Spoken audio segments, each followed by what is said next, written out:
ইয়া রহিম আল্লাহ পাকের আরেকটি সিফতি নাম, মর্যাদাপূর্ণ নাম, বরকতপূর্ণ নাম। এই নামের ফজিলতকে একটু দেখেন। হাদিস শরীফে আছে, যেই ব্যক্তি ইয়া রহিম প্রতিদিন এই নামের তাসবিহ 100 বার পড়বে, হৃদয় নম্রতা দয়ার সৃষ্টি হবে।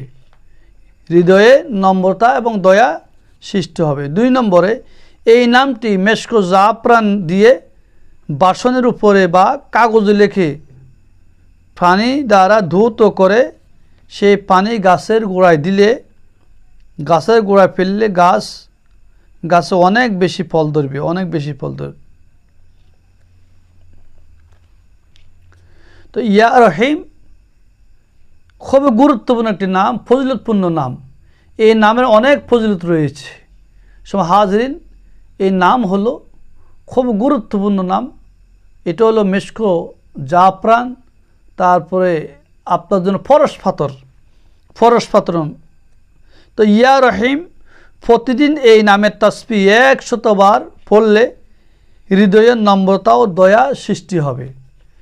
হৃদয়টা নম্র হবে, ভদ্র হবে, দয়া সৃষ্টি হবে।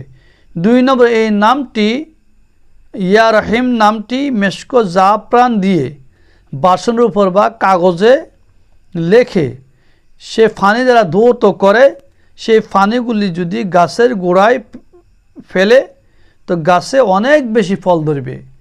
এই পানিগুলো গাছের গোড়ায় দিলে গাছে অনেক ফল ধারণ করবে, অনেক ফল ধরবে।